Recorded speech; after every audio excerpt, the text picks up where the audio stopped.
கோவை துடியலூர், அரவான் திடல், ரங்கம்மாள் காலனி, நரசிம்மநாயக்கன்பாளையம், ராக்கிபாளையம் உள்ளிட்ட பகுதிகளில் இந்து அமைப்புகள் மற்றும் பொதுமக்கள் சார்பாக கொண்டாடப்பட்ட விநாயகர் சதுர்த்தி விழாவில் மகாராஜா விநாயகர், சிங்க விநாயகர், அன்னப்பறவை விநாயகர், மாப்பிள்ளை விநாயகர், மயில் விநாயகர், நயாகரா நீர்வீழ்ச்சி விநாயகர் உள்ளிட்ட பல்வேறு வடிவிலான விநாயகர் சிலைகள் வைத்து வழிபாடு நடத்தி விநாயகர் சதுர்த்தி விழாவை வெகு விமரிசையாக கொண்டாடினர். விநாயகர் சதுர்த்தி விழா இன்று நாடு முழுவதும் விமரிசையாக கொண்டாடப்பட்டு வருகிறது.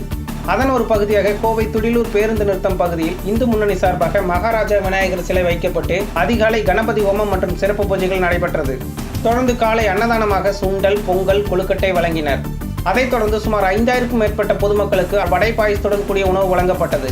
இந்நிகழ்ச்சியில் சிறப்பு விருந்தினராக பாரதிய ஜனதா கட்சி நீலகிரி மற்றும் பொள்ளாச்சி பாராளுமன்ற தொகுதி பொறுப்பாளர் நந்தகுமார் கலந்து கொண்டு உணவு பரிமாறினார்.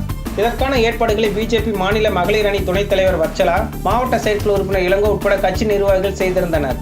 அதேபோல் துடியலூர் அரவான் திடலில் உள்ள அருள்மிகு ஸ்ரீ சித்தி விநாயகர் திருக்கோவிலில் விநாயகருக்கு சிறப்பு பூஜைகள் நடைபெற்றது. அருகே இந்து முன்னணி சார்பில் வைக்கப்பட்டிருந்த சிங்க விநாயகருக்கு சிறப்பு பூஜைகள் செய்யப்பட்டு விநாயகர் சதுர்த்தி விழா சிறப்பாக கொண்டாடப்பட்டது. தொடர்ந்து பக்தர்களுக்கு அன்னதானம் வழங்கப்பட்டது. இதற்கான ஏற்பாடுகளை இந்து முன்னணி நிர்வாகிகள் விஜயகுமார், ரவிச்சந்திரன், ராஜேந்திரன், சரவணன், மணிகண்டன், ராஜன், கார்த்தி, முத்துக்குட்டி, கணேஷ்குமார், ஜெகதீஷ், சந்தானலட்சுமி உட்பட பலர் செய்திருந்தனர். அதேபோல் ரங்கம்மாள் காலனி பகுதியில் சுவாமி விவேகானந்தர் ஆன்மீக இளைஞர் பேரவை மற்றும் பொதுமக்கள் சார்பில் மாப்பிள்ளை விநாயகர் சிலை வைக்கப்பட்டு சிறப்பு பூஜைகள் நடைபெற்றன. அதைத் தொடர்ந்து அன்னதானம் நடைபெற்றது. இதற்கான ஏற்பாடுகளை விஸ்வ இந்து பரிஷத் பஜ்ரங் தள் அமைப்பு நிர்வாகிகள் ராமமூர்த்தி, ராஜசேகர், இளங்கோவன், பாபு, தமிழ்மணி மற்றும் பொதுமக்கள் உட்பட பலர் செய்திருந்தனர். அதேபோல் நரசிம்மநாயக்கன்பாளையத்தில் ராஜஸ்தானி அரண்மனை போன்று செட் வடிவமைக்கப்பட்டு அதில் அன்னமயில் விநாயகர் சிலை வைக்கப்பட்டு பூஜைகள் நடைபெற்றன. இதில் சிறப்பு விருந்தினர்களாக வாராகி மணிகண்ட சுவாமிகள் கலந்து கொண்டு பொதுமக்கள் மற்றும் பக்தர்களுக்கு அருளாசி வழங்கினார்.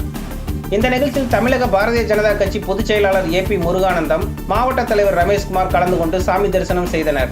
அவர்களுக்கு பட்டாசு வெடித்தும் ட்ரம்ஸ் இசைத்தும் உற்சாக வரவேற்பு அளிக்கப்பட்டது. தொடர்ந்து பக்தர்கள் அனைவருக்கும் அன்னதானம் வழங்கப்பட்டது. இதற்கான ஏற்பாடுகளை இந்து முன்னணி நிர்வாகிகள் பழனிசாமி, குணசேகரன் என்கிற ராஜா, அசோக், ஜெயவர்தனவேலு, முன்னாள் கவுன்சிலர் பூபதி, செல்வராஜ், தாமோதரன், கிருஷ்ணன், சம்பத், சுரேஷ், தினேஷ், அஞ்சல் சம்பத், சத்தியமூர்த்தி, KSB வெங்கடேஷ், சுந்தரமூர்த்தி, பூபதிராஜ் உட்பட பலர் செய்திருந்தனர். அதேபோல் ராக்கிபாளையம் பிரிவு அருகே இந்து முன்னணி சார்பில் நயாகரா நீர்வீழ்ச்சியுடன் கூடிய பிரம்மாண்ட செட் அமைத்து அதில் மிகப்பெரிய விநாயகர் சிலை வைக்கப்பட்டு சிறப்பு பூஜைகள் செய்யப்பட்டன. தொடர்ந்து பக்தர்களுக்கு அன்னதானம் வழங்கப்பட்டது.